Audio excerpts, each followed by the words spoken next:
Question number 4, निम्नलिखित सभी समुच्चयों के उप समुच्चय ज्ञात कीजिए। सबसेट ज्ञात करना है। तो ध्यान दें एक रूल, फाई सभी समुच्चयों का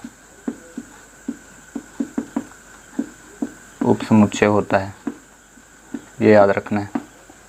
सिर्फ कोई भी समुच्चय का अगर उप समुच्चय आप निकाल रहे हो तो पहला आंसर क्या होगा, फाई होगा। ठीक है, इसके बाद जो भी मैं अभी बताने वाला हूँ। ठीक है, दूसरा रूल ये होता है कि किसी भी उप समुच्चय कहा जाए, किसी भी समुच्चय का उप समुच्चय अगर ज्ञात करना हो तो उसके लिए एक फार्मूला होता है 2 की पावर n, और आप पता कर सकते हैं कि इस सेट का समुच्चय का उप समुच्चय कितना होगा। तो जैसे पहले में देखें, यहाँ n क्या है, अवयवों की संख्या है, नंबर ऑफ एलिमेंट, अवयवों की संख्या।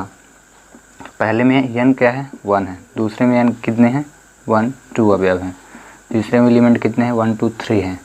और चौथे में कितने हैं, सिर्फ 5 है। ठीक है, तो n की वैल्यू 1 हो जाएगी।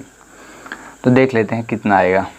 तो पहले में जब रखेंगे 2 की पावर n में, तो 2 की पावर 1 इज इक्वल टू, यानी पहले के सबसेट यानी उप समुच्चय कितने होंगे, 2।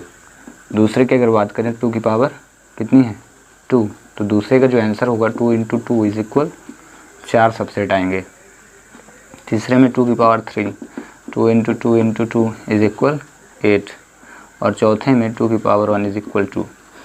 लेकिन चौथे की अगर बात करें तो यहाँ 5 बस दिया है। अवयविक संख्या क्या होती है, 5 का मतलब होता है अवयविक संख्या 0। ठीक है, 5 मतलब रिक्त समुच्चय कहलाता है, रिक्त समुच्चय, और रिक्त समुच्चय मतलब अवयविक संख्या 0।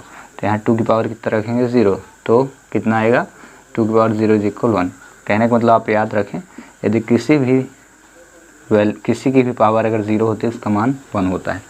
और इस प्रकार से हम क्वेश्चन सॉल्व करेंगे। तो 2 इम्पोर्टेंट जो टॉपिक है वो याद रखना है। सभी समुच्चयों का जो उप समुच्चय होता है वो क्या, फाई, और समुच्चयों का उप समुच्चय निकालने के लिए एक फार्मूला होता है 2 की पावर n। यदि शॉर्टकट पता करना है कितने उप समुच्चय हैं। ओके, अब करते हैं क्वेश्चन को सॉल्व। तो आपको पता चल गया है पहले में कितने सबसेट होंगे, 2, दूसरे में 4, तीसरे में 8 और चौथे में 1।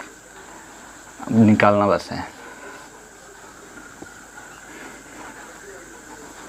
तो 5 को ब्रैकेट में नहीं रखते हैं। ठीक है, तो आंसर सॉल्यूशन पहले का,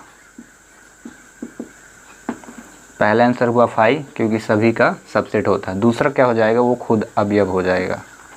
ठीक है, और इस प्रकार से क्वेश्चन नंबर पहला हुआ सॉल्व। दूसरे में कितने, 5 पहला रहेगा, दूसरा ए रहेगा, वही अवयव अलग अलग लिखने हैं, इसके बाद बी लिख देना है। ठीक है, पहले ए लिख दिए, फिर बी लिख दिए, फिर दोनों को साथ लिख देना है, ए बी। हमने पहले ही फार्मूला से निकाला था तो किसके अवयव कितने आएंगे, 4।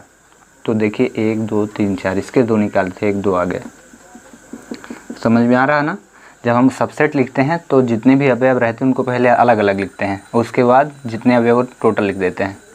तीसरा हो जाएगा, फिर से तीसरे का 5 लिखेंगे पहले, उसके बाद 1 को अलग करिए, 2 को अलग कर दीजिए, फिर 3 को अलग कर दीजिए। ठीक है, 1 2 3 अलग, फिर अरेंज करते जाना। अब 1 और 2 को साथ में करेंगे, 1 2 को, ध्यान रहे कोई भी नंबर रिपीट न होने पाए। जैसे 1 2 आ गए तो 2 1 नहीं लिख देना है, 1 2 हुआ और 1 3 हो जाएगा, और कितना हो जाएगा, लास्ट में 1 2 3 हो जाएगा।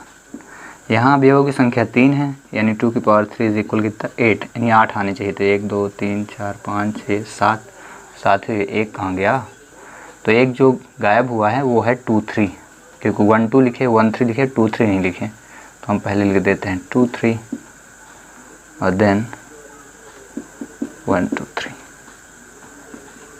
और ये हुआ 8 अवयव कंप्लीट। चौथा मैं पहले ही बता चुका, इसमें अवयवों की जो संख्या 5 को रिप्रेजेंट कहाँ से करते हैं, 0 से, यानी n की पावर 0 इज इक्वल 1।